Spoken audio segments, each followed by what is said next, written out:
Coming up on SPCA Rescue. Hello, fella. The victim of a dog fight suffers terrible injuries. He's in absolute shock right now. That's why he's not doing much. So why was no vet called to help him? First things first, we're going to make sure that this is your dog. A daredevil kitten hitches a dangerous ride. Hang on, it's coming down. Seems everything about going under cars. Silent treatment's not good. And 3 thin puppies surrendered to the SPCA spark a welfare check on the home they came from. It was a hard decision, but I know it was the right decision to do for their welfare.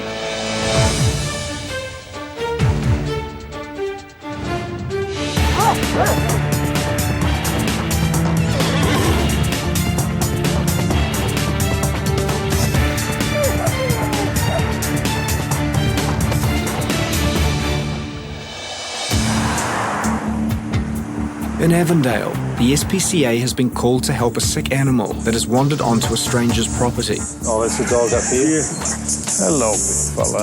You okay? Oh, you're a little bit stressed out, mate. You know, he's a bit ripped up, not looking very happy. The stray dog has collapsed and is barely moving. He appears to be in terrible pain. He's got deep puncture wounds and swelling on his leg, on his ear. He's not very happy at all. Hello, big guy. Oh, you are in a bad way. Here we go, big fella. Nobody knows who owns this dog, but Kevin is in no doubt about how he got his injuries. He's a pit bull terrier and he's been obviously fighting. You gonna try and get up for me? Good boy, come on. Good boy. That's all right. Good boy. The dog needs urgent vet treatment if he is to have any chance of surviving. He's in absolute shock right now. That's why he's not doing much. Massively stressed out. There's pungent, it's infected, and look how sad he is. He's in absolute agony and suffering. So we'll go and get him looked at and a bit of pain relief. At the SPCA shelter, a family has arrived seeking help with a stowaway animal. We've got a cat stuck in our car and we'd just like a bit of assistance. Okay, it's actually stuck in the car? Yeah, it's underneath the car. We can hear the sounds from underneath there. Okay, Brooke, do you want to give me a hand? Right. Yeah, we come out of the Mangere Town Centre and we heard this meowing, and we thought it was stuck in the tree. We had a look in the tree, there was nothing happening, and we hopped back in the car and all we heard was the cat. Hospital receptionist Teresa Agnew and field officer Brooke Kelly can hear the kitten, but they can't see it. Yep, keep going. Keep going. Okay, we're just in the process of backing this car up here to get us a little bit more leverage underneath. We can hear the cat in the back here, but we just haven't got enough access in there, so hopefully this will get us up a bit higher and we'll be able to see if we can find this cat. Keep coming. Whoa. You're it. Handbrake. Despite travelling several kilometres inside the car engine, the stowaway kitten has miraculously survived. There she is, right over there. It's a kitten. And is still capable of a speedy getaway. Hang on, it's coming down. It's just gone under this car now. It seems like a thing about going under cars. It's shot out from underneath. Under a second car, the trail seems to have gone cold. We're actually going to try and tempt it out, but we haven't heard it for a wee while, so it might have done a runner. Silent treatment's not good because it generally means it's buggered off somewhere else. It's a busy day at the SPCA. These 3 skinny puppies have just been signed over by their owner. Hi, Sally. Hi. We've had these 3 puppies surrendered to us. The owner couldn't really afford to feed them. Inspector Laurie Davis wants to know if their poor condition may be due to neglect. Well, I was expecting puppy teeth, but it's actually just getting its 6 months teeth come through. It is pretty skinny. Backbone showing there, ribby, pot-bellied. Bound to have quite a few worms. Scurfy, dandruffy coat. Right, let's have a look at the next one, and then we'll decide what they need when we've seen all 3. Hello, pretty colours, aren't you? Same age. Once again, a lean puppy. You can probably see the ribs sticking out there right along the spine, hip bones prominent. Hello, let's have a little look at you. It's got a bit of staining on its teeth. Possibly just an inappropriate diet for a young growing pup. All 3 of these dogs are quite lean. They've not had sufficient quantity or quality of food that they should have for young growing pups. Hopefully, regular meals and care will be enough to put the pups on the road to recovery. It's amazing what a good worm does. Some worm tablets, some good quality food, and we'll obviously monitor their weight gains, and I mean they should do really well. They will be in quarantine for a length of time just to make sure that nothing else surfaces in the way of diseases and to protect ourselves and the other animals here.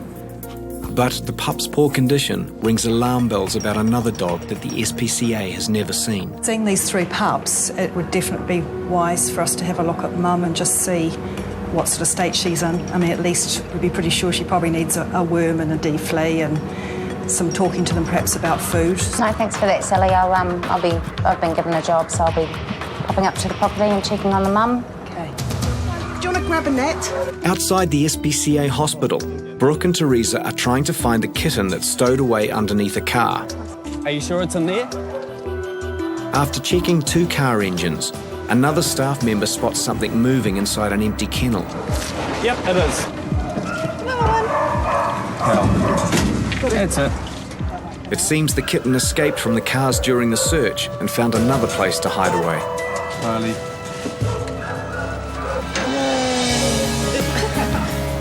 Oh, gosh, is it alive? There we go. It's not too bad. It's a little girl. Yep, we're going to take it in, get it checked by the vet, and take it from there. Kevin is taking the wounded dog to a private vet clinic for urgent treatment. This is the sorry little chap that has turned up on someone's yard. Vet Berend Westerer confirms the wounds are the result of a dogfight. He's got just bites all over him. Everywhere you look, though, you see. Yeah. You know, it may be more than one dog that attacked him. Yeah.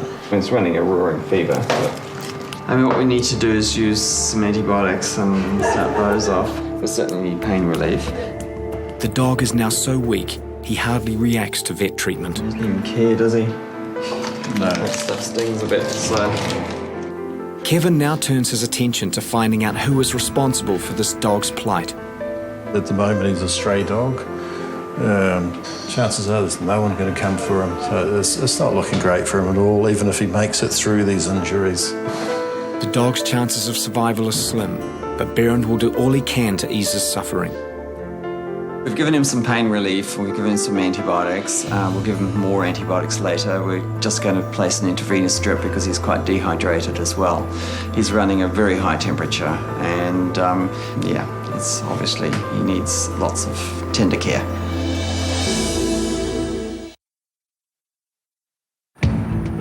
In Helensville, Laurie is doing a welfare check on the mother of the thin puppies surrendered to the SPCA. We had 3 surrendered pups brought into the Auckland SPCA yesterday, and they're in really thin body condition, so I'm just here today to have a look at the mum, see what kind of state she's in. Hiya. Hello. I'm Laurie from the SPCA. The woman who surrendered the pups does not want to be identified, but she is happy to show Laurie their mother, Affy. What kind of dog is she? She's a Catahoula Greyhound cross. So she's a little bit light, but she's not too bad. Affy is 9 years old, and the pups at the SPCA are her 3rd litter. She had 3 pups. I haven't been able to afford to feed them. I've had a change in my circumstances. It was a hard decision, but I know it was the right decision to do for their welfare. Big ups to you for bringing those pups in to us, you know, because that's what we're there for, and you've given those pups a second chance at life now. Laurie is satisfied that Affy is well loved, but her owner is struggling to care for her. Do you want me to get her D6 for you? That would be great, and such a big help. Hey, darling, you are gorgeous. Yes, no more puppies for you. Okay, so here's some food. It's not a huge amount, but, you know, it all helps. Greatly appreciate the help. That's good. I'm just glad you brought those pups into us when you did. Okay, well, that was really good. You know, the mum wasn't as bad as I thought she was, but good outcome because, you know, I'm going to do my best now to make sure these pups get homes, and I'm going to get her D6, so there's not going to be any more unwanted puppies, and, you know, she appreciated my help, so it's all good.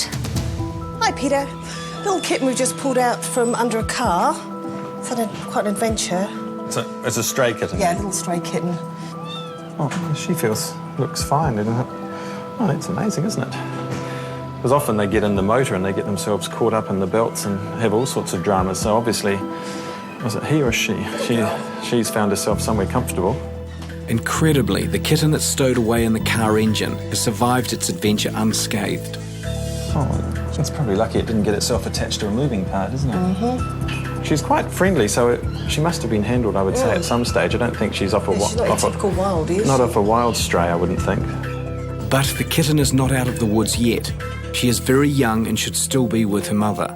She's only 3 or 4 weeks of age, so we've got to wait and see, make sure that she can eat on her own. So what we'll do is we'll keep her here, we'll offer her a variety of different foods, and hopefully she'll eat. If she doesn't, well then obviously that's going to be a problem. Thanks, Teresa.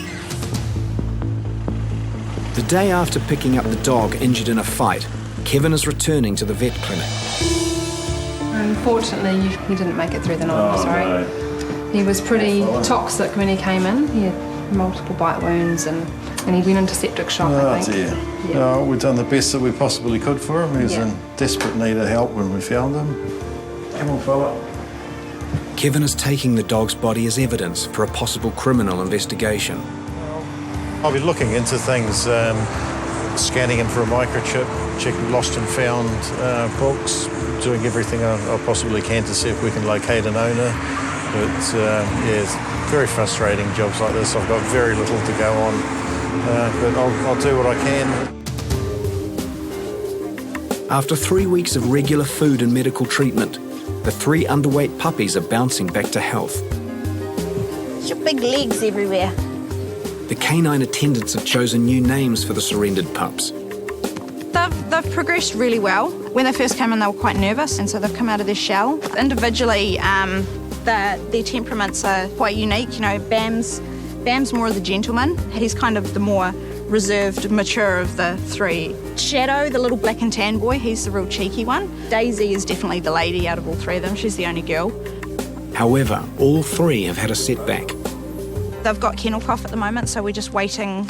We're treating them for that. There is a heap of disease all over the place, and being puppies, they're not as bulletproof as what adults are. Taryn is hopeful that the disease won't jeopardise their futures. You know, they're on the right track. They're doing really well. There has been a surprising breakthrough in the search for the owner of the dog that died of untreated fighting wounds. I happened to be out of hours in the SPCA wagon and was approached by a bloke saying that he'd lost his chocolate pit bull. Kevin has arranged to meet the man again in Avondale, close to where the dog was found. First things first, we're going to make sure that this is your dog, and that's okay. I've owned Axel for 5 years.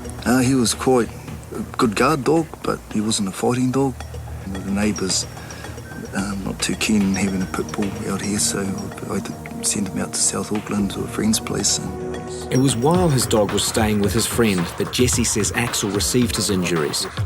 He was on his chain, and 2 neighbourhood dogs came onto the property and attacked him. Jesse is a pig hunter and has treated dog wounds before. I didn't have the resources to pay a large vet bill, so I tried the best I could to help him myself. So I went out there straight away, took him straight to the beach, and washed him up, tried to sew him up with a needle and caught him. But this time, Jesse's home treatment didn't work. So I brought him home, and he wandered into the neighbours, and they rang the SPCA to come and help him. Jesse chose the wrong way to treat Axel when his dog needed professional vet care. I regret the decision that I didn't take him to the vets, because I could have saved him. And yeah, I've never lost the dog before, so it's quite, it's like losing one of my children. Okay, cheers. Thanks very much, eh? Okay. I try not to react too much when I'm listening to the, quite honestly, quite brutal of trying to sew an ear back on, and it's really horrific. But at the same time, is being honest about this horrificness. So what I'm going to do next is go and pay a visit to the property where the dog was kept on, go and have a chat to the family member and find out what exactly has happened there, whether I get the same story or different story. And so what I'm doing at the moment is just gathering information. 2 of the 3 skinny pups have recovered from kennel cough and are in the adoption modules. However, one of the pups is not bearing up so well. Here's my boy. Taryn's favourite pup, Bam, is now confined with kennel cough. We're just trying to keep him isolated as best we can. And for dogs where their immune system is really run down, it can be quite bad for them. Kennel cough is an inflammation of the upper respiratory system, and although the disease is not life-threatening, it could jeopardise Bam's future. Because his immune system is down, he is susceptible to picking up other diseases and viruses like parvovirus, and so we just sort of need to nip this in the bud as soon as we can. Taryn also has concerns about the effects of confinement on Bam's temperament. If it gets really, really bad, it means like weeks and weeks of treatment, and it means that they have to stay here longer than what is required, which for them is actually quite detrimental to their behaviour and their, the way they cope, because being here any longer than necessary is not good for them. I'll see you a little bit later, eh?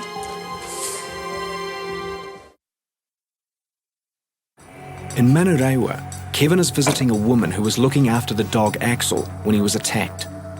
Kevin, SPCA. You're Leela? Yep. Leela didn't witness what happened, but believes 2 stray pit bulls attacked Axel while he was tied up behind her property. Yeah, I come home and one day and he was ripped up. He'd been attacked by two other dogs. That's the rope he is tied up, and that's obviously where he's been attacked. Blood on the fence still. Well, he wouldn't let me touch him, wouldn't let me go anywhere near him. Every time I touched him, he growled at me, so I rang his dad.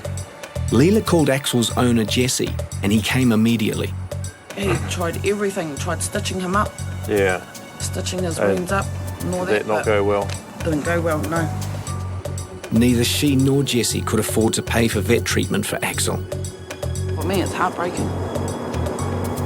Because that boy's been through the walls, man. Kevin is satisfied that Axel's injuries were the result of a dog fight, but this case is not closed. Our biggest concern is he had huge injuries, and all that time he had no veterinary treatment at all. And not only that, no attempt to get any help for him. Kevin must now make a decision on whether to prosecute Axel's owner, Jesse.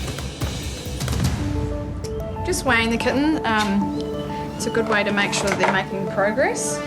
She's also going to be treated for fleas and worms to make sure that she's got the best chance to put on weight. At only 3 weeks old, the stowaway kitten may have still been feeding on her mother, and the big test is if she is ready to eat solids. So this is the moment of truth for this little girl. We're going to start her on some solids. Obviously, if she eats, it's all good. If she doesn't, then it's a little bit harder ride for her. So we'll get her in, get her started on some food, and hopefully she's hungry. Here you go, little girl. And it's good news. The kitten is not just hungry, she's ravenous. So that's half the battle won. She's eating, so that's great. She's on the road to recovery. The kitten now needs to double her body weight before she can be put up for adoption. Oh, look, she's an incredibly lucky little kitten. She's lucky she didn't get, as Peter said, trapped in moving parts of the engine. She's lucky she didn't fall out and get knocked, on the road. I say she's one very lucky little kitten. Look at her. Good boy. After 5 weeks of care, Bam has recovered from kennel cough and is now up for adoption. Oh, you are a good boy, aren't you? Such the gentleman. The other 2 have since found homes. They've both gone to really lovely homes. The people absolutely adored both of them. Unfortunately, Bam is still here. I think the reason he's been here for so long is because he's quite a plain-looking dog. To a lot of people, he is a plain-looking dog. There's nothing spectacular about him. But temperament-wise, he's a gem. He's a real sweetheart. Taryn is hopeful that someone will see the same value in Bam that she does. He's one of those dogs that could fit into any family really well, as long as he's given the attention and training and love that he needs. I hope he finds a family who will love him, because he is awesome. He's definitely one of my favourites. He's such a sweetie. Kevin is revisiting Jesse, the owner of Axel. He has decided this is a case where the SPCA's job is to educate rather than prosecute. We're just on our way to deliver a formal warning letter to a dog owner. The reason I come to this decision to give a warning letter and not to follow through with the prosecution is because the dog owner's actually been open and honest with me right the way through. There was nothing wrong with the welfare of that dog before it was attacked by stray dogs. Kevin's investigation has led to him helping members of Jesse's extended family with their animals. So I'll give you that. It's to give to your dad. And if you ask him to give me a ring as well. I would like to keep working with the family. I'm thinking of the animals in the future. I want to know if there's any incidents with future animals. I want to know where they are. And if I do it this way, they're going to pick up the phone and they're going to call me. And that's the most important part. 10 weeks after arriving at the SPCA in the engine of a car, the stowaway kitten has a new home and a new name. Come on, Princess. She's really playful, and then she's, when she's mellow, she's really loving and cuddly and snuggly, and the girls love that. She plays with us, and then she goes under the blanket next to my leg, and she's really fluffy. Princess has developed a large and unusual appetite. When we have breakfast, our Cocoa Pops, she'll always try and get it. I don't know why she's such a little tiny kitten. She eats like a horse. After an adventurous start to life, Princess seems ready to settle down. Princess suits her really well. Yeah, she is a diva and a little princess, so yeah, it suits her nicely. 2 months after being surrendered to the SPCA, Bam has found his forever home. We'd gone to the SPCA to have a look at a couple of dogs, and we sort of had a quick look around. We had the kids with us. Yeah. Like, there were some gorgeous dogs there, but nothing we thought would be good for us and the kids, and we were leaving, and this lady was walking him, and then I think it was like instant love, to be honest. Oh, we kept his name as Bam just because it seemed to suit him. It was nice and easy for the kids. And Louise can't understand why it took plain-looking Bam so long to be adopted. I think he's gorgeous. I think he's a lovely looking dog. I don't know why no one thinks he was plain. He's just so cute. Love him. The funny thing is I'm a cat person, so it took me a while to say yes, we can get a dog, but I wouldn't have it any other way now. He's just one of the family. Couldn't imagine it without him.